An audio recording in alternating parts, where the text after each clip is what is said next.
स्वामी अय्यप्पा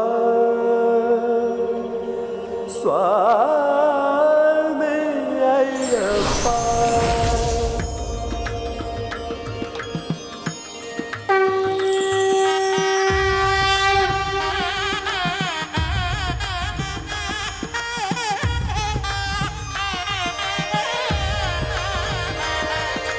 नमामि नमामि स्वामी अय्यप्पा हरिहरा स्वरूपा स्वामी अय्यप्पा आराध्या आराध्या स्वामी अय्यप्पा।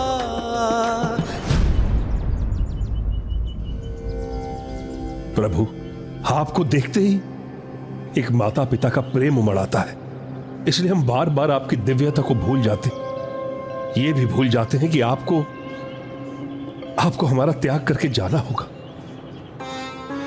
आपके अवतार का प्रयोजन समाप्त हो गया प्रभु, लेकिन एक माता पिता का स्नेह शेष है। यदि मैं आपसे मिलना चाहूं, मैं आपको वस्त्र और मिष्ठान भेंट देना चाहूं, तो मैं क्या करूं प्रभु?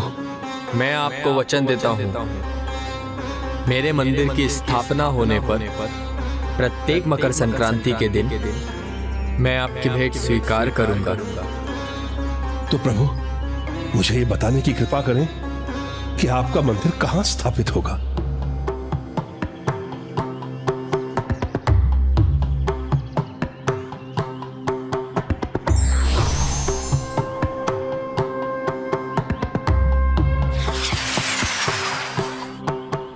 अब जहां यह बाण पृथ्वी का स्पर्श करेगा, वहीं मेरे मंदिर की स्थापना होगी।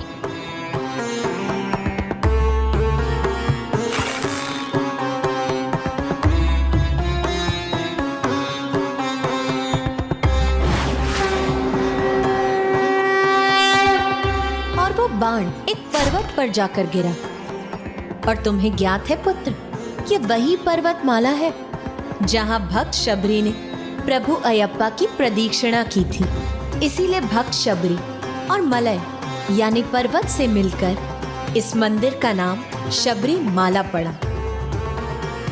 और सबरी को दिए गए वचन के अनुसार जिन 18 प्रवृत्तियों पर नियंत्रण पाकर मनुष्य प्रभु तक पहुंच सकता है, उनके प्रतीक स्वरूप 18 सीढ़ियां भी प्रकट हुई।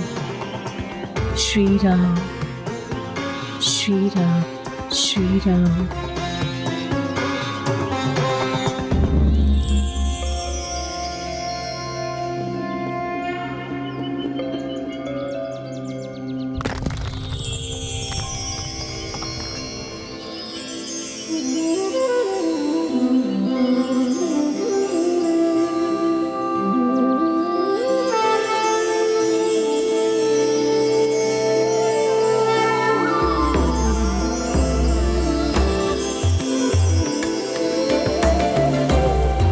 स्वामी शरणम अयप्पा स्वामी शरणम अयप्पा स्वामी शरणम अयप्पा स्वामी शरणम अयप्पा स्वामी शरणम अयप्पा। और फिर राजा राजशेखरा की आराधना और प्रार्थना, देव शिल्पी विश्वकर्मा जी ने उन सीढ़ियों के निकट प्रभु स्वामी अयप्पा के मंदिर का निर्माण किया।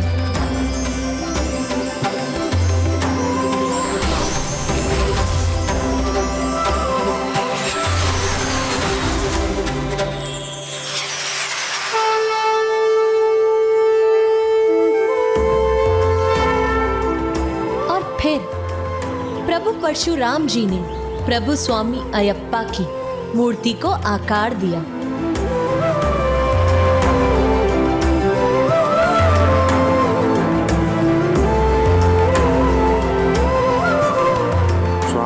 शरणम अयप्पा।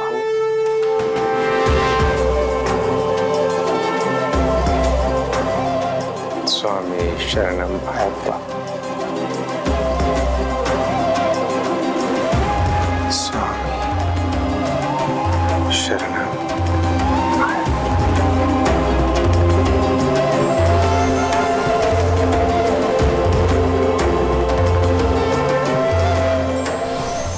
मकर संक्रांति के उस पावन दिवस पर प्रभु अयप्पा एक दिव्य ज्योति के रूप में उस मंदिर में स्थित हो गए। और उस दिन के बाद राजा राजशेखर को दिए गए वचन के अनुसार जो भी भक्त 41 दिन का व्रत कर पूर्ण श्रद्धा से सबरीमाला की 18 सीढ़ियां चढ़कर प्रभु के पास पहुंचते हैं, उन्हें प्रभु मकर संक्रांति या मकर वेलक्कू के दिन अपने दिव्य दर्शन प्रदान करते हैं। हर वर्ष मंडल पूजा के 1 माह और महाविश्वा संक्रांति के 1 दिन और हर माह के प्रथम 5 दिन प्रभु के मंदिर के द्वार भक्तों के लिए खुले रहते हैं। यदि ये मुझे पहले ज्ञात होता तो मैं पिताश्री के व्रत में सम्मिलित हो जाता। व्रत की इच्छा हो तो कभी भी विलंब नहीं होता पुत्र। जाओ, तुम अभी भी जाकर अपने पिताश्री के साथ ये व्रत कर सकते हो। धन्यवाद माँ।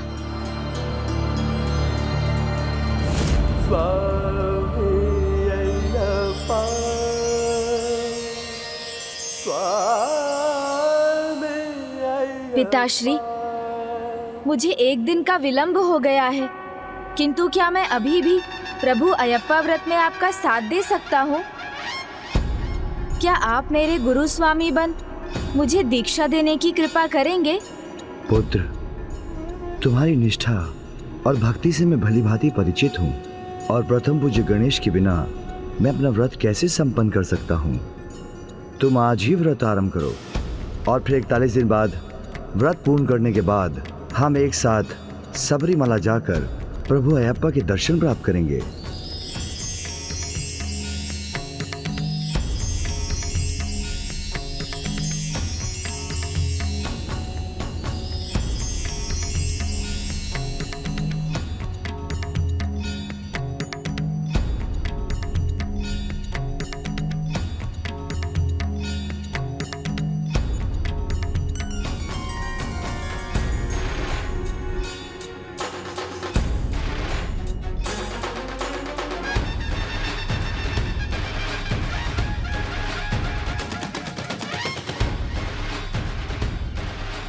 स्वामिये शरणम अयप्पा, स्वामिये शरणम अयप्पा।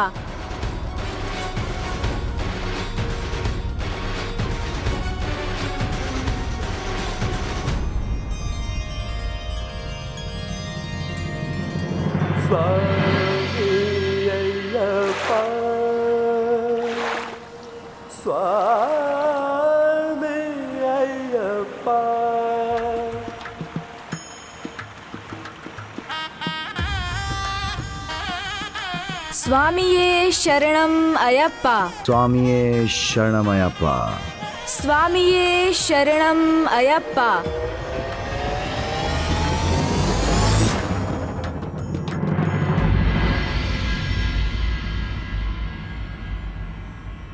पुत्र, अब हमारी सबरीमाला की यात्रा का समय हो चुका है।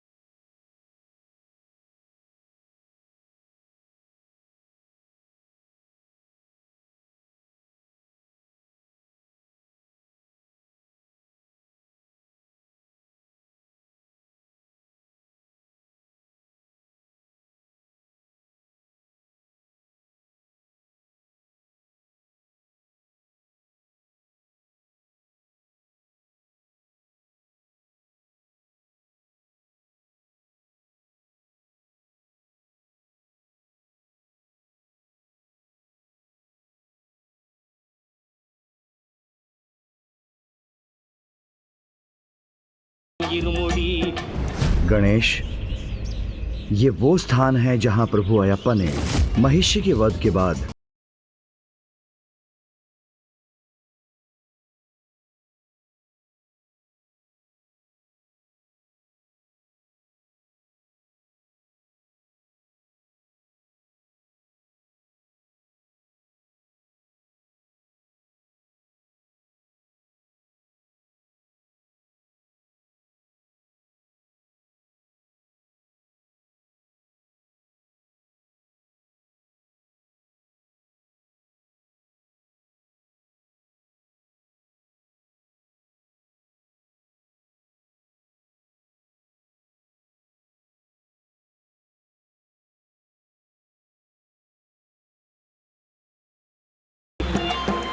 ये हम कहाँ आ गए पिताश्री?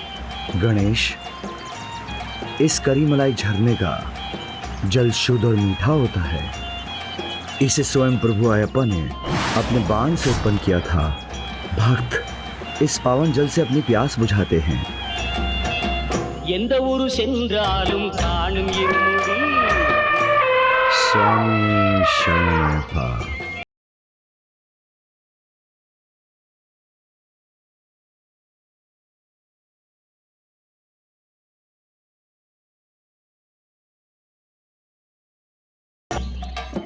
प्रभु अयप्पा की दिव्य लीला से जुड़ी ये यात्रा अत्यंत सुखद है।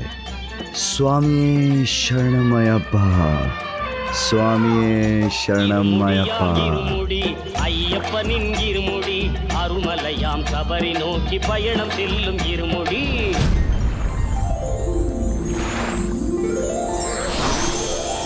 प्रणाम महादेव। प्रणाम प्रथम पूजनीय गणेश जी। पुत्र गणेश, पवित्रता की प्रतीक देवी गंगा के समान ये पावन पम्मा नदी है। प्रभु श्री राम ने अपने पिता महाराज दशरथ जी का तर्पण इन्हीं के जल में किया था। पिताश्री, तब तो हमें भी माता पंबा की पावन जलधारा में डुबकी लगाकर ही आगे बढ़ना चाहिए।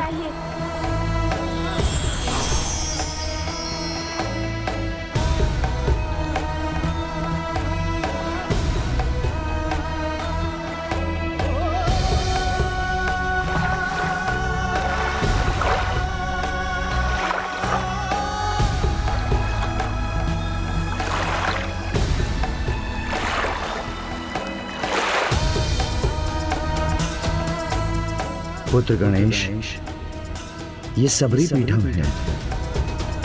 ये उस स्थान का प्रतीक है जहां भक्त शबरी और प्रभु अयप्पा की भेंट हुई थी। स्वामी शरणमयप्पा, स्वामी शरणम अयप्पा।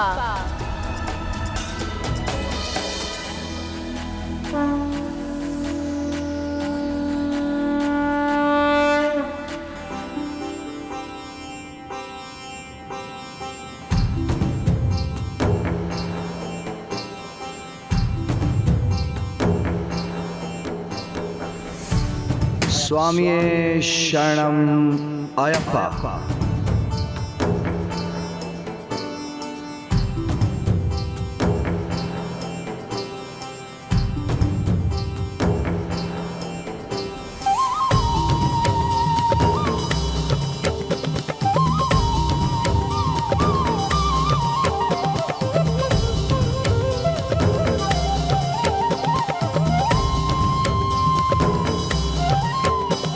प्रणाम स्वामी अयप्पा। प्रणाम स्वामी अयप्पा।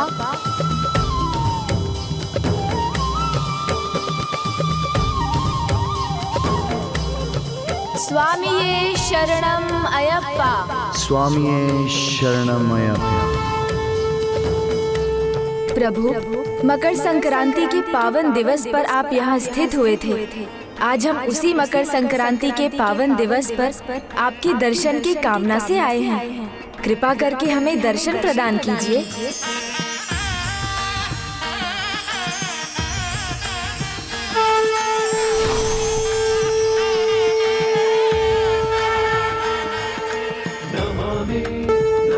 प्रणाम पिताश्री।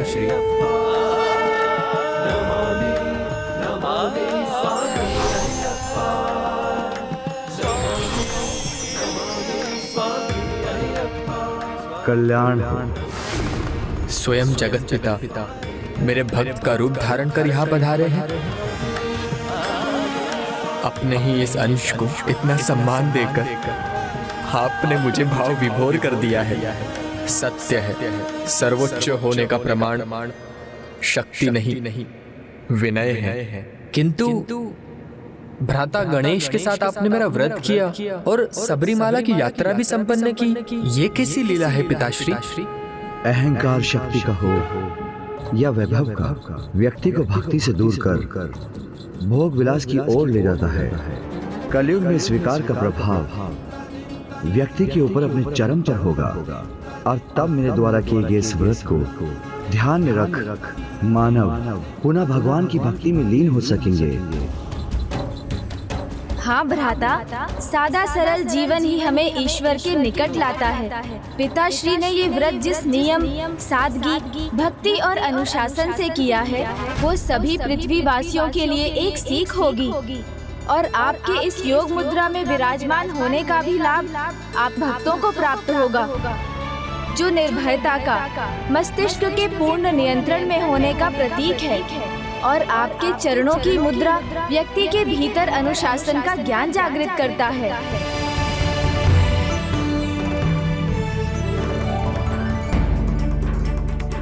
जो नश्वर है वो अंधकार है, जो नश्वरता की ओर ले जाता है वो मनुष्य का अंधकारी विकार है। जिस प्रकार आपने उस अंधकार रूपी महिषी का अंत किया, उसी प्रकार ये 41 दिनों की दीक्षा आपके भक्तों को हानि पहुंचाने वाले अंधकार का अंत करेगी और उन्हें सुख, समृद्धि और स्वास्थ्य प्रदान करेगी। आपकी अनंत कृपा के लिए आपको कोटि कोटि धन्यवाद पिताश्री। स्वामी शरणम अयप्पा।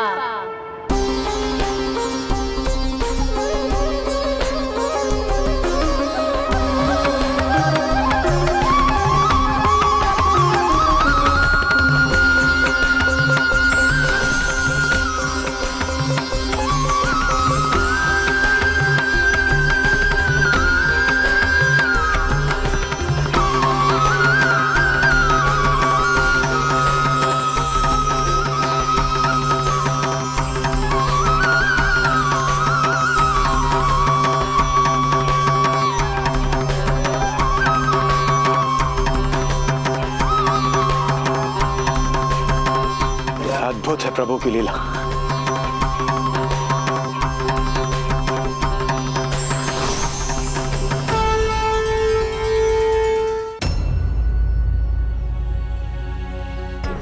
व्रत और यात्रा तो संपन्न हो गए। अब मुझे बहुत भूख लग रही है। माँ तो मुझे देखकर ही समझ जाती, किंतु पिताश्री पता नहीं क्या सोचेंगे। व्रत संपन्न हुआ नहीं और मुझे भूख लगने लगी।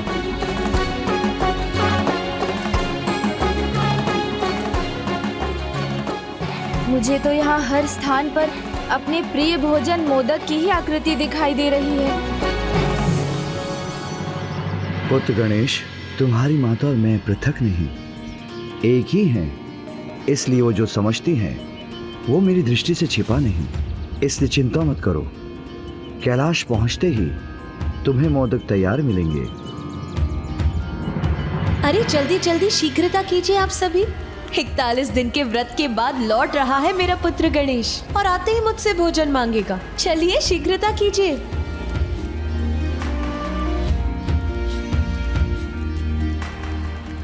नंदी जी शीघ्रता कीजिए। पिताश्री, मुझे तो यहाँ सभी स्थानों पर मोदक ही दिखाई दे रहे हैं। मैं समझ सकता हूँ तुम्हारे उदर की स्थिति को। कैलाश पहुंचते ही तुम्हें तुम्हारा प्रिय भोजन अवश्य मिलेगा।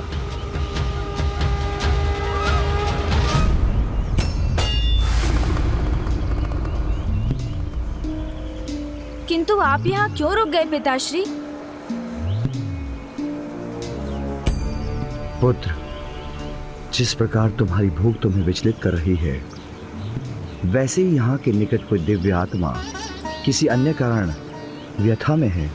ओम नमः शिवाय, ओम नमः शिवाय, ओम नमः शिवाय, ओम नमः शिवाय। पता नहीं, ऐसा आभास हो रहा है कि अभी भी कुछ अपूर्ण है।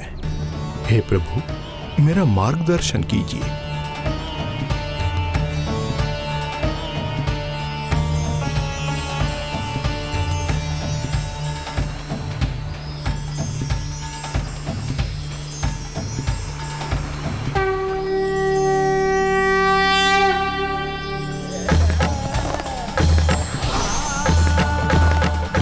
प्रभु, ओम नमः शिवाय।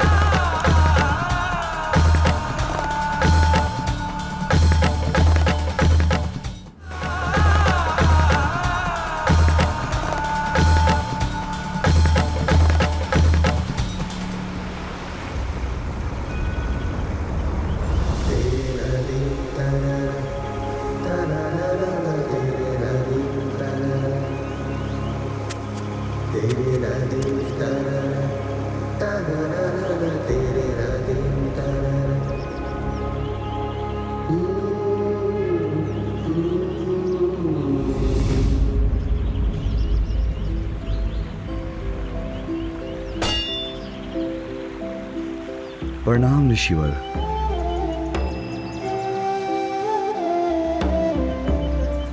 मेरा प्रणाम भी स्वीकार कीजिए ऋषिवर।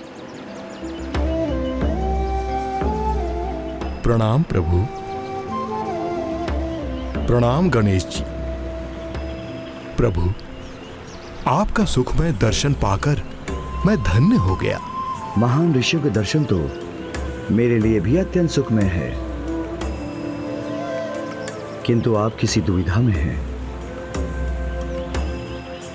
हे जगत पिता, आप तो सृष्टि के कण कण में व्याप्त हैं। भला आपसे क्या छिपा है, किंतु आपने प्रश्न किया है तो मैं आपको अपनी व्यथा सुनाता हूं। प्रभु, बहुत समय से मुझे ऐसा आभास हो रहा है जैसे कि मेरे भीतर कुछ समाहित है जिसे बाहर लाना अनिवार्य है, किंतु मुझे यह ज्ञात नहीं प्रभु कि मैं यह कैसे करूं।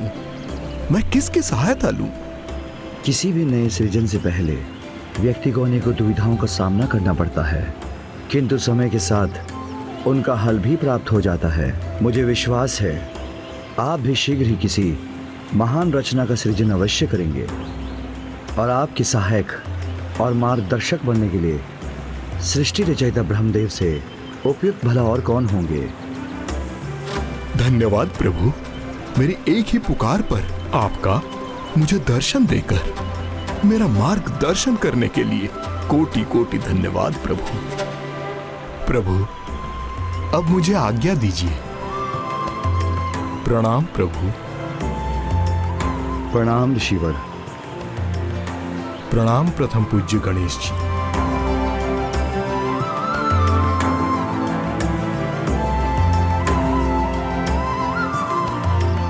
पिताश्री, आज प्रथम बार मैंने आपको किसी को पहले प्रणाम करते देखा। ये तो मैं समझ गया, अवश्य ये कोई साधारण ऋषि नहीं है। ये महाज्ञानी ऋषि और कोई नहीं, स्वयं महर्षि वेदव्यास हैं, जो प्रभु नारायण के अवतार हैं। प्रभु नारायण के अवतार हैं। प्रभु नारायण के अवतार हैं। प्रभु विष्णु जो करते हैं जगत का पालन, इसी जगत का करने मार्गदर्शन दिया था अवतार ऋषि वेदव्यास के रूप में, जिनका महाकाव्य आने वाली पीढ़ी को अच्छाई और बुराई का भेद सिखाकर उनके जीवन का सफल आधार सिद्ध होगा। प्रभु नारायण के सभी अवतारों का कोई विशेष प्रयोजन होता है, तो प्रभु ने ऋषि वेदव्यास के रूप में अवतार क्यों और कैसे लिया? कृपया बताइए पिताश्री, जिससे मेरी जिज्ञासा की भूख शांत हो और उदर की भूख भी कुछ समय के लिए ना सताए। उनकी कथा का आरंभ महान ज्योतिषाचार्य, स्मृतिकार, ब्रह्मज्ञानी ऋषि पराशर से हुआ था। पराशर ऋषि की आत्मा साधना और योग के बल पर अपने आराध्य नारायण से सीधे संपर्क में थी। उन्हें अपने ध्यान की अवधि में यह आभास हो गया था कि ग्रह और नक्षत्रों के अनुसार नारायण के अगले अवतार का समय निकट आ गया था, और ऋषिवर को उसमें एक बड़ा भाग भी निभाना था। किसी अवतार का अवतरण अकारण और सरलता से नहीं होता है। योग्य पात्र को उसमें एक बड़ी भूमिका निभानी पड़ती है। एक और जहां वेदव्यास की होने वाली माता को इस भूमिका के लिए स्वयं को तैयार करना था, दूसरी ओर ऋषि पराशर के समक्ष एक बड़ा दायित्व था। मेरे आराध्य श्री हरि नारायण अपना अवतार लेने जा रहे हैं, और उन्होंने मुझे अपने पिता के रूप में स्वीकार किया है। ये तो मेरा सौभाग्य होगा, किंतु उनकी जननी बनने की क्षमता किसमें है? भक्त ऋषि पराशर अब प्रभु के कार्य को संपन्न करने की चिंता में थे।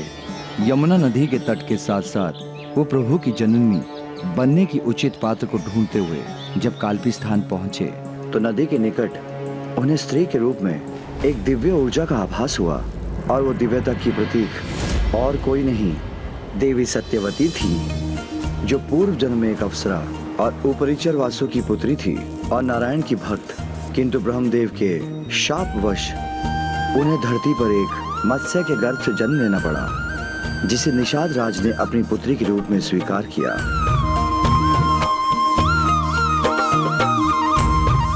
जब देवी सत्यवती से मत्स्य गंध उन तक पहुंची तो ऋषि पराशर दिव्य दृष्टि से देवी सत्यवती के जीवन से परिचित हो गए। ऋषिवर को ज्ञात हुआ कि देवी सत्यवती का जन्म एक मत्स्य से हुआ था, इसलिए मत्स्य गंध उनसे अभिन्न थी, इसलिए उन्हें मत्स्य गंधा भी पुकारा जाता था।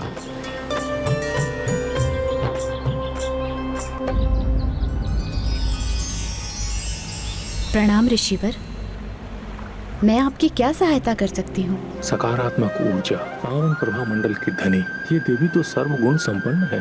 प्रभु के अवतार को पृथ्वी पर लाने के लिए। देवी, इस संसार में महत्वपूर्ण घटना घटित होने वाली है, जिसके सफल क्रियान्वयन के लिए स्वयं प्रभु विष्णु अवतार लेने वाले हैं। मेरा निवेदन है कि आप जननी बनना स्वीकार कीजिए, मेरे पुत्र की जननी, प्रभु नारायण के अगले अवतार की जननी। ऋषिवर, मैं आपका सम्मान करती हूँ, परंतु मैं आपके इस प्रस्ताव को कैसे स्वीकार कर सकती हूँ? यदि मैंने ऐसा किया तो ये समाज मुझे कदापि क्षमा नहीं करेगा और मुझे पग पग पर अपमान सहना पड़ेगा।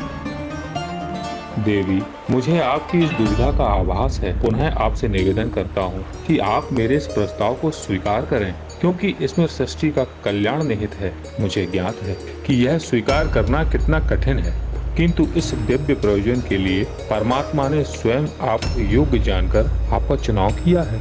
हमारा जन्म इसी उद्देश्य से हुआ था कि हम प्रभु नारायण के इस अवतार के अवतरण का माध्यम बन सकें।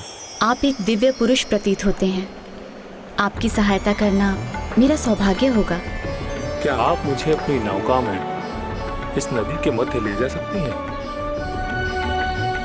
नियति में ईश्वर के हर अवतार का जिस प्रकार कारण और माध्यम निर्धारित होता है, उसी प्रकार स्थान भी निर्धारित होता है, और नारायण के इस अवतार के लिए नदी के माध्य का स्थान एवं प्रहर निर्धारित था। पुत्र, देवता तुल्य तेजस्वी एक महान ऋषि हैं आप, और मैं साधारण निषाद पुत्री हूँ। विश्वास नहीं होता, इस महान कार्य में भाग लेने के लिए आप मुझसे अनुरोध कर रहे हैं। मुझसे प्रबल मत्स्य गंध प्रवाहित होती है, इसीलिए सभी मुझे मत्स्य गंधा कहकर भी पुकारते हैं, और ऐसे में किसी को मेरे निकट आना कहाँ स्वीकार होगा?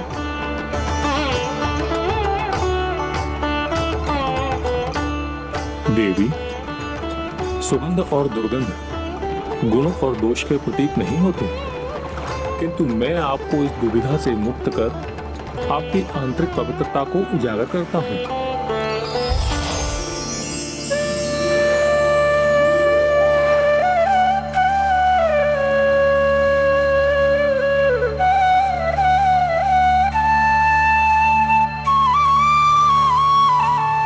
आश्चर्य ऋषिवर, नदी के मध्य मुझे उपवन से सुगंध आ रही है। ये आपकी आत्मा की पवित्रता की सुगंध है देवी। सत्य है, आप महान ऋषि हैं, जिन्होंने मेरी मत्स्य गंध को हरकर मेरे जीवन को सुगंधित कर दिया। किंतु ऋषिवर, प्रभु नारायण के अवतार के लिए हमारा मिलन इस नदी के मध्य सूर्य की दृष्टि में इस नौका में कैसे संभव है ऋषिवर? एक ऋषि होने के नाते इस पवित्र मिलन की मर्यादा को मैं अच्छी तरह से जानता हूँ। उसकी चिंता आप ना करें देवी।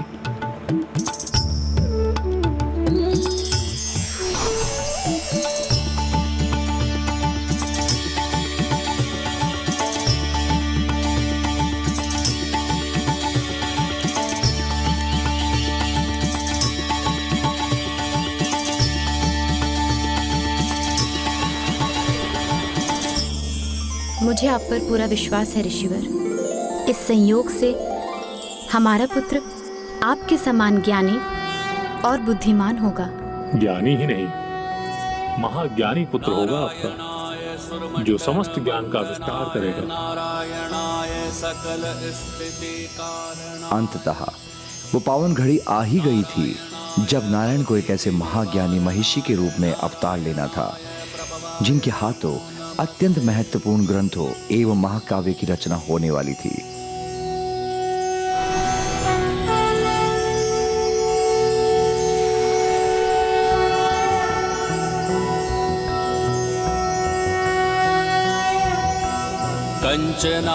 कञ्चनाभावराभयं पद्मधरामुकुटोज्ज्वलां स्मेरमुखीं शिवपत्नी कात्यायनी सुते नमोऽस्तु ते।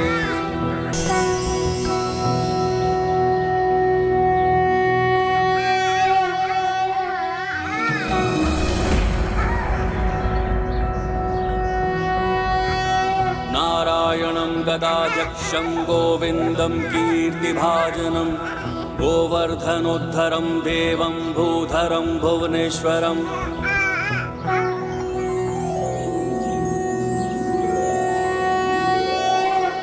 सा सा सा रे सा सा सा सा रे सा सा सा रे सा सा सा रे सा सा सा सा रे सा सा सा सा रे सा सा सा रे सा सा सा रे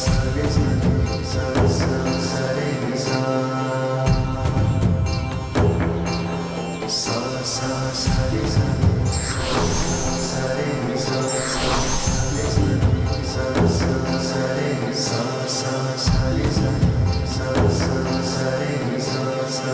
रे सा सा रे सा मातृदेवो भव, पितृदेवो भव। आपका जन्म कृष्ण वर्ण में हुआ है, अतः मैं आपको नाम देता हूँ कृष्ण द्वैपायन।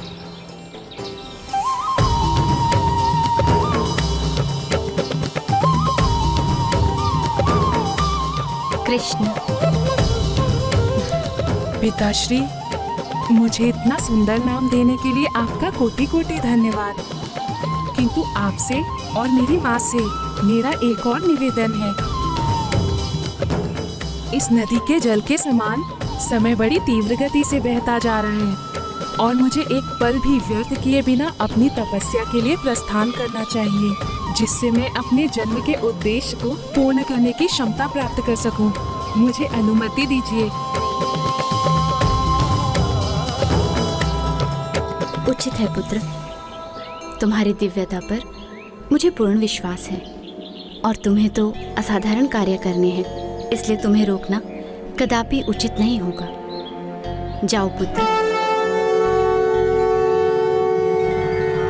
ऋषि कृष्ण? किंतु यदि उनका नाम कृष्ण द्वैपायन था तो फिर वो ऋषि वेदव्यास क्यों कहलाए? क्योंकि पुत्र, ऋषि कृष्ण द्वैपायन के जन्म के समय वेद एक ही थे।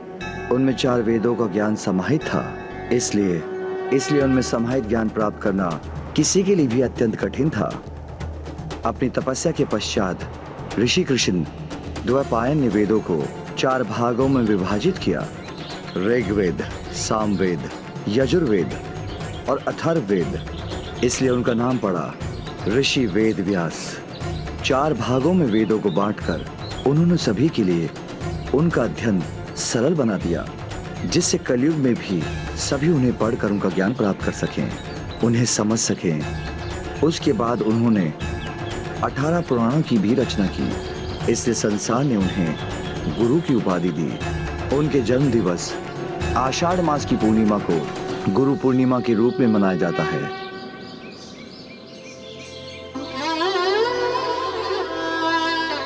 पिताश्री, ऋषि वेदव्यास तो अत्यंत महान है। मैं फिर से उनसे भेंट करने का इच्छुक हूँ। मुझे विश्वास है तुम्हारी ये इच्छा भी अवश्य पूर्ण होगी।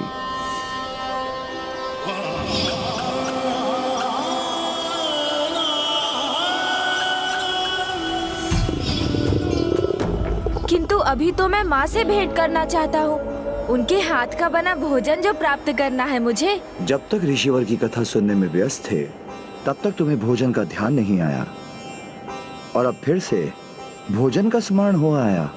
मैं विवश हूँ पिताश्री। 41 दिनों के व्रत में प्रत्येक दिन एक ही बार भोजन जो किया है, इसलिए अब तो मेरे नेत्रों के आगे बस माँ के बनाए व्यंजन ही आ रहे हैं। मोदक, खीर, पूरी और मेरी नासिका को तो उनकी सुगंध भी मिल रही है। वो इसलिए पुत्र कि हमारी यात्रा अब समाप्त होने वाली है। हम कैलाश पहुंचने वाले हैं।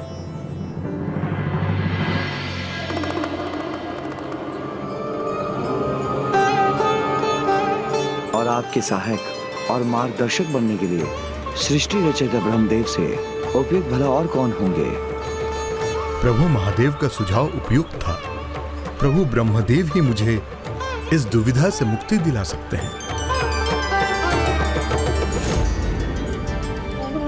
ओम ब्रह्मदेवाय नमः। ओम ब्रह्मदेवाय नमः।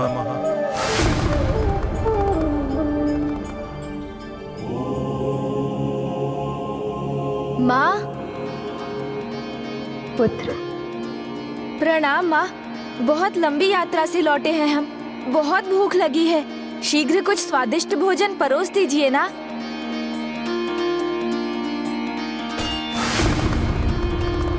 प्रणाम महादेव।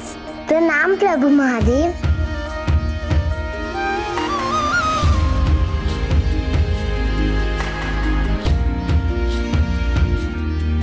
पिताश्री, आप भी आसन ग्रहण कीजिए।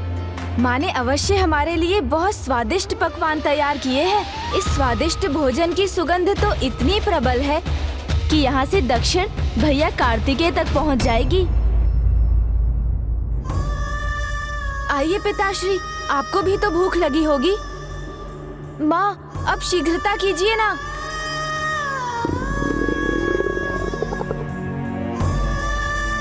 माँ, हम भोजन करने के लिए तैयार हैं।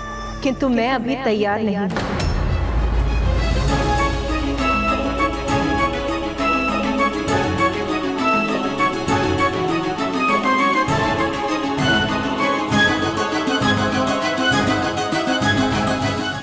हाँ देवी अन्नपूर्णा, गणेश इतनी दीर्घ अवधि के व्रत के उपरांत बहुत भूखा है।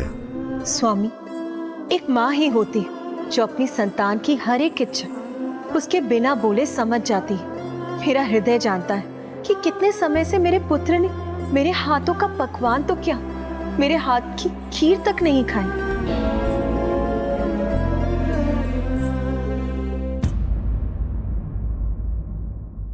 माँ के हाथों की बनी खीर, आहा! मेरे हाथों से बना पकवान उसे कितना प्रिय है और इस सुख से वो वंचित है। किंतु वो तो कैलाश से बहुत दूर है। दूर? कैलाश से? कहाँ? मैं तो यहीं बैठा हूँ आपके समक्ष, भूखे पेट, भोजन के लिए उत्सुक। मुझे पुत्र गणेश के साथ पुत्र कार्तिकेय की भी चिंता है। वो भी तो मेरे हाथों का भोजन करने के लिए ललाहित होगा। फिर आप उसे क्यों नहीं बुलाते स्वामी? ओह, अब समझा। माँ मेरी नहीं, भैया की बात कर रही हैं। वाह भैया वाह, माँ को अपना स्मरण कराने का कोई और अवसर नहीं मिला था आपको।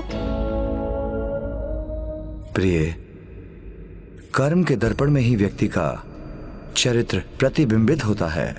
वर्षा, ताप और बवंडर में भी पर्वत अटल अचल खड़ा होकर अपना कर्तव्य निभाता है। उसी प्रकार आपका पुत्र कार्तिकेय भी दक्षिण में असुरों से संसार की रक्षा के लिए अपने कर्तव्य पर अडिग खड़ा है। अब आप ही बताइए, क्या हम उसके कर्तव्य से उसे विमुख कैसे कर सकते हैं? और मेरे कर्तव्य का क्या स्वामी? मेरी संतान, मेरे पुत्र के प्रति मुझे अपने पुत्र की चिंता है, जिसे आप अपने इन शब्दों से शांत नहीं कर सकते स्वामी। यहाँ उसका संपूर्ण परिवार भोजन करे और वो वहाँ अकेला इस सुखकारी अवसर का भाग नहीं बन सके। नहीं स्वामी, ये मुझे स्वीकार नहीं है। माँ की ममता, उसकी संतान के प्रति उसके स्नेह के पावन भाव का मैं सम्मान करता हूँ, किंतु वो पावन भाव आपके पुत्र के प्रण को भंग करे, उसके कर्तव्य में बाधा बने, ये उचित नहीं होगा। उचित है स्वामी, मैं उसके कर्तव्य में बाधा नहीं बनूंगी, किंतु मैं अपने कर्तव्य को भी भंग नहीं होने दूंगी। इसीलिए जब तक मेरा पुत्र मेरे हाथों से ये भोजन प्राप्त नहीं करेगा, मुझे भी भोजन करना स्वीकार नहीं है स्वामी।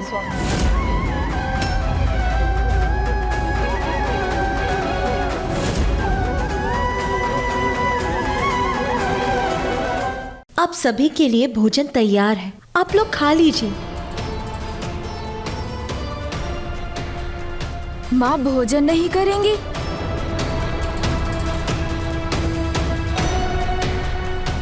कार्तिकी को उसका भोजन प्राप्त हो या ना हो, किंतु मैं आप दोनों को आपका प्रिय भोजन अवश्य परोसूंगी। जब मेरी अर्धांगिनी भोजन रहित रहेगी तो उसका अर्धांग कैसे भोजन ग्रहण कर सकता है?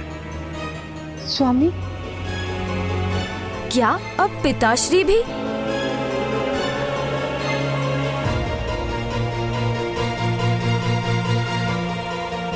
यदि मैं वहां जाकर उनसे कहूं कि मैं भी भोजन ग्रहण नहीं करूंगा, तो संभवतः माँ एवं पिताश्री अपने इस हट को त्याग देंगे। जब मेरा पूरा परिवार ही भोजन नहीं करेगा, तो फिर मैं भी कैसे कुछ खा सकता हूँ माँ? पुत्र, मैं भी कुछ नहीं खाऊंगा।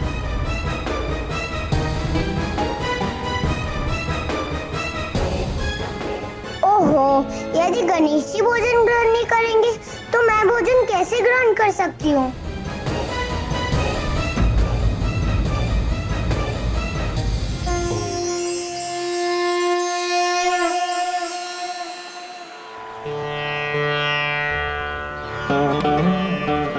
प्रणाम ब्रह्मदेव।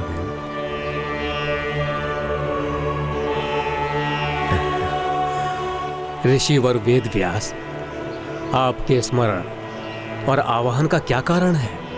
वेदों के विभाजन और 18 पुराणों में ज्ञान, दर्शन, न्याय और अर्थशास्त्र संबंधित ज्ञान को लिखने के पश्चात भी मेरे अंदर एक अपूर्णता का भाव है, किंतु प्रभु महादेव ने ऐसा संकेत दिया कि शीघ्र ही मुझे पूर्णता का आभास होगा, एक नवीन रचना के साथ।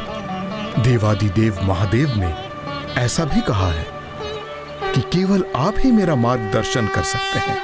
महादेव का संकेत कभी भी मिथ्या नहीं होता ऋषिवर। अब समय आ गया है उस महाकाव्य की रचना का, जो आपके हृदय और मस्तिष्क में कब से जन्म ले चुका है। आपके विचलित होने का कारण भी यही है। लोक कल्याण के लिए आप आतुर हैं, उसे संसार के सामने लाने के लिए। आपके वेदों का ज्ञान इतना विशाल है कि उसका ज्ञान आपके भीतर एक नवीन रचना को मूर्त रूप देने के लिए उत्सुक है।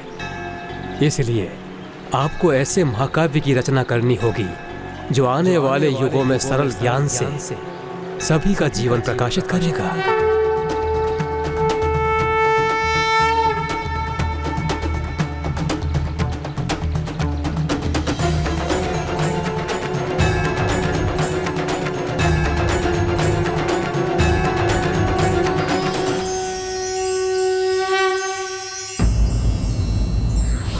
जब तक व्यक्ति स्वयं अपना ज्ञान वर्धन कर अपने आप को योग्य नहीं बनाता, तब तक वो समाज के कल्याण के लिए कार्य नहीं कर सकता। धार्मिक वीडियो सबसे पहले देखने के लिए हमारे चैनल को सब्सक्राइब करें और बेल आइकन दबाएं।